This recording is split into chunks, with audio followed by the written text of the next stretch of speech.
পক্ষ থেকে জাহাঙ্গীর সাহেব এসে উনি ক্যামেরাতে আমার ছবি টবি তুলতেছে, শামীম সাহেব এসে সব ওই আমার নিয়ে নাটকাটা করছে। আর ইরা কোথায়, সুমন কই? হ্যাঁ কোথায়?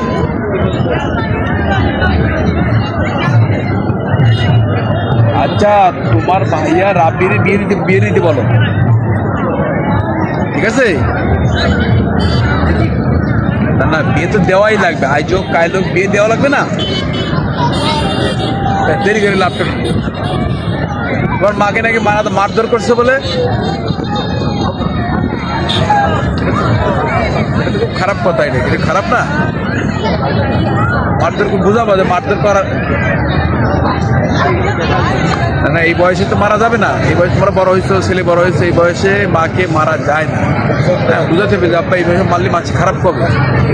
আমরা যদি এখন বড় হয়েছি, মাকে মেরে না মারে বুঝাতে পারি, যখন বিয়ে করতে আসছে বিয়ে দিয়ে দাও, সমস্যা কি?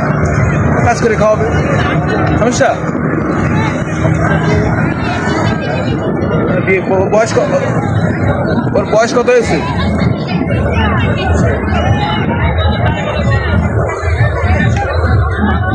একুশ বছরে বিয়ে দেওয়া যায় এখন বাংলাদেশে। 21 বছর বয়সে বিয়ে করে, ব্রিটিশ আমলে করেছিল 25 বছর, মেয়েদের 18 বছর, আর ছেলেদের করলো 25। এখন বিয়ে করে, সমস্যা নেই। 21 বছরের অনেক ছেলেরা বিয়ে করতেছে, কিছু করতে যদি করতে চায় দিয়ে দাও, সমস্যা নেই, ঠিক আছে?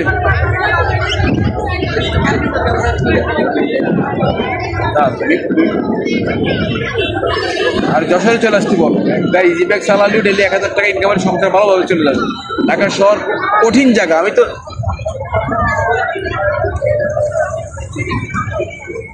ঢাকা শহর অনেক কষ্টের জায়গা। আমি আরমানি টোলায় পুরান ঢাকায় 4 বছর ছিলাম, সে কষ্ট কাকে বলে? অল টাইম পরিশ্রম করতে করতে লাস্টে আমার ডিসেন্টারি হয়ে গেল, বমি, পাতলা পায়খানা, মহাখালী কলেজ হাসপাতালে ছিলাম অনেকদিন। তারপর সুস্থ হয়ে চলে আসলাম, যেন ঢাকা শহর থাকা যাবে না, এত টাকা ঘর ভাড়া দিয়ে এত খরচ সবার পক্ষে সম্ভব না। যাদের পর্যাপ্ত ইনকাম আছে তাদের জন্য ঠিক আছে, যাদের ইনকাম সীমিত তাদের জন্য ঢাকা শহর থাকা খুব কঠিন, ঘর ভাড়ায় থাকা। এই জন্যই দেশে বাড়ি চলে আসো, আল্লাহ রিজিকের মালিক, একটা ব্যবস্থা হবেই, ঠিক আছে? আর আমাদের দোয়া করে আমার কিরা বুঝি না।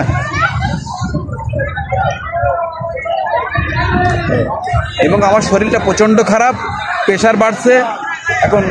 তারপর আমার এই তাসফিক জোর করে পিকনিকে টাকা পয়সা দিয়ে জোর করে আমার কক্সবাজার এই কুয়াকাটা পাঠাইছে, জান আব্বা। আমি যাবো না, তারপর যাওয়া লাগবেই, যে একটু মনটা ভালো করে আসে। কিন্তু আমার শরীরটা ভালো হবে না, একা একা ঘুম হয় না। 10 দিন পরে দাদি মারা যাওয়ার পরে আমার এই 4-4.5 মাসে একদিন ভুলেও ঘুমায় না। সর্বচেষ্টা করে আমি ঘুমাতে পারতেছি না, এই জন্য আমি অনেক অসুস্থ হয়ে যাচ্ছি। আমি কখন দিনে ছেড়ে চলে যা বলা যায় না, এই জন্য প্রচন্ড খারাপ। এখানে পিকনিকে ঠিক আছে, এর সাথে হাসি রহস্য করতেছি, ড্যান্স ম্যাচ নাটক মানুষ যাই করতেছি, কিন্তু মনটা ভালো লাগতেছে না, মনটাকে ভালো করতে পারতেছি না সর্বচেষ্টা করে। একটা শান্তি লাগছে।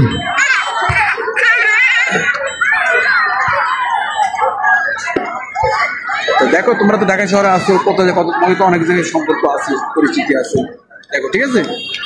আচ্ছা, তোমার আব্বু কি তোমার কাছে আছে না দূরে? আচ্ছা, বাসায় আসলে আমার ফোন ধরাই দিও, ঠিক আছে? ওকে, ভালো থেকো, আমাদের দোয়া করি। ওকে, আল্লাহ হাফেজ।